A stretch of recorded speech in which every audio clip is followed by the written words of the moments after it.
국내 최초로 미국 글렌데일시에 세워진 위안부 기린빛 평화의 소녀상이 또다시 고초를 겪고 있습니다.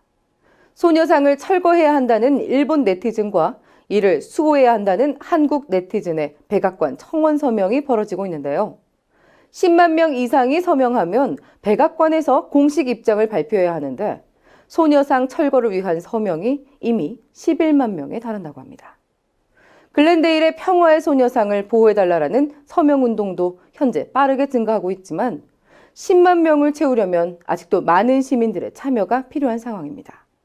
이런 가운데 세계 최장기 집회를 기록하고 있는 위안부 할머님들의 수요 집회가 오늘 22도를 맞았는데요. 집회 현장에 저희 고발뉴스가 다녀왔습니다. 왜곡된 한국사 교과 부정책들이 버젓이 이루어지는 등 우리나라 속담에 도둑이 지발저린다는 얘기가 있어요. 자기 잘못을 덮고 싶은데 덮지 못하니까, 소녀상으로 인해서 덮지 못하니까 그것을 덮어보려고 이미 설치되어진 글렌데일 시의회에서 의결이 돼서 설치되어진 것을 그러니까 없애려고 하는 모습들이 나오고 있고, 거기에 대해서 글렌데일 시의회는 다시 한번 그 사람들에게 당신들에 대한 교육 자체도 잘못됐다라는 것을 지적을 했습니다. 그리고 지금 일본 사람들이 11만 명에 대한 소녀상 철거 인원이 넘었는데, 이제 우리나라 국민들도, 그러니까 미국 시민들이죠. 미국 시민들도 이제 시작이 돼서 1만 명이 좀 넘은 것 같아요. 이제 우리도 그런 청원들을 해가지고 이 부분들을 좀 지켜냈으면 좋겠습니다. 오늘이 그 일본군 위안부 문제 해결을 위해서 수요시를 시작한 지 만 22주년이 되는 날인데요. 더 이상 일본 정부가 피해자들의 요구를 묵살하지 않고 침묵으로 외면하지 않고 하루빨리 일본의 국가 책임 인정, 그리고 공식 사죄와 법적인 배상, 또 뿐만 아니라 나아가서 최근에 계속되고 있는 역사 왜곡이라든가 망언으로 피해자들에게 다시 한번 상처를 입히는 그러한 일이 일어나지 않도록 재발 방지 조치에 힘써야 된다라고 생각을 합니다. 시민들의 십시일반으로 탄생한 영화죠.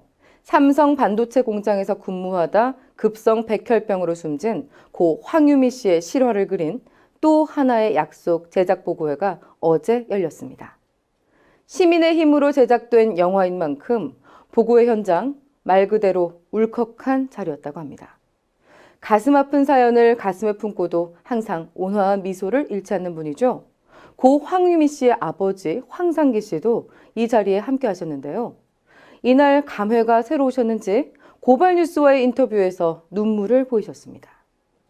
울컥한 제작 보고회 현장 함께 가보시죠. 안타까운, 진짜 우리 사회의 안타까운 얘기인 것 같아요. 그러니까 너무 정신없이 우리가 막 발전하는 것 때문에 막 포인트를 보고 달려가다 보니까 생긴 그런 가슴 아픈 안타까운 얘기라고 생각해서요.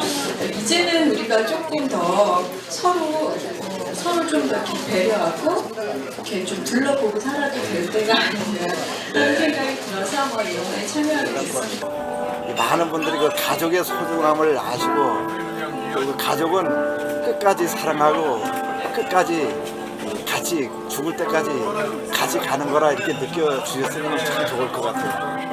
그리고 가족의 소중함은 이루 말할 수 없는 거거든요.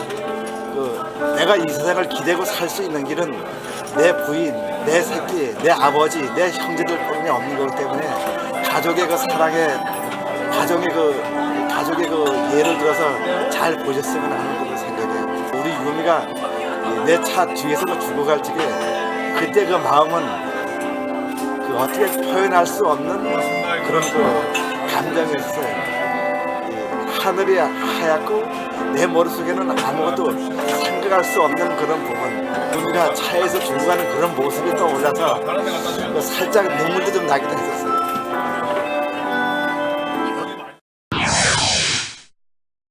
국내 흥행 돌풍을 일으키고 있는 영화 변호인이 이젠 한국을 넘어 미국 영화 시장에도 진출한다는 소식.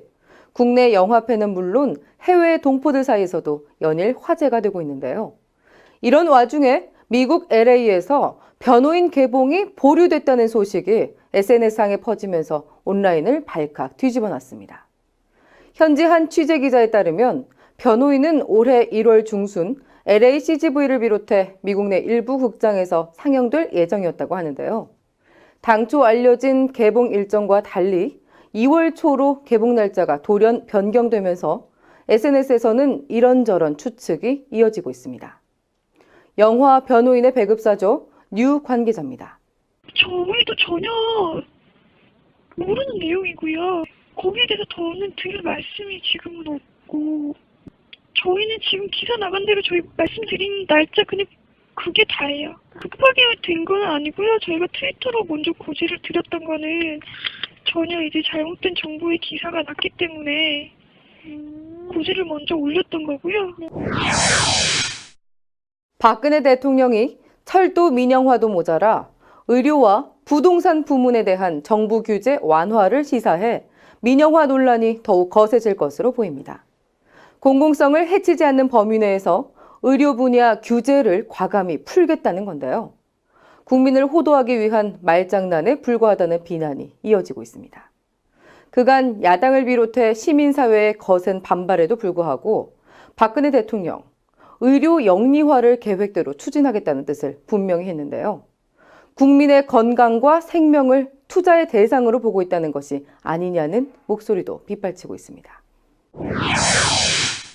지난해 일본 자위대 실탄 지원 논란을 빚었던 부대죠.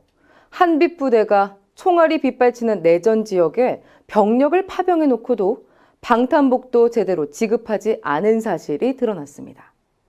아프리카 남수단 지역에 파병된 부대원 3명 중 2명은 방탄복도 없이 6개월이나 총격 위험에 노출됐던 겁니다. 한빛부대가 파병된 남수단 지역은 지난달에만 1,000명이 넘게 숨지고 또 18만 명 이상이 피난할 정도로 위험한 지역인데요. 이처럼 위험한 분쟁 지역에 국방부가 방탄복을 제때 보급하지 않았을 뿐 아니라 구형 방탄복을 지급한 것을 두고 비판이 거셉니다. 군사 전문가죠. 디펜스 21 김종대 편집장을 만나봤습니다. 이번에 남수단의 부대를 파병하면서 첫째는 현지 정보에 대한 굉장히 부실한 관리로 인해서 상황을 오판했다고 생각합니다. 가장 안전하다고 하지만 지금 가장 위험한 것이 사실이고, 이런 점에서 어떤 군의 어떤 파견에 앞서서 해야 될 정보 관리가 이루어지지 않았고요. 두 번째는 부대가 자체적으로 방어하고 생존하기 위한 기본 대책이 부실했습니다. 이런 점에서 보면 파병의 정책 결정 자체가 대단히 부실하고 문제가 많았다고 봅니다. 지금까지 오늘의 고발 뉴스였습니다.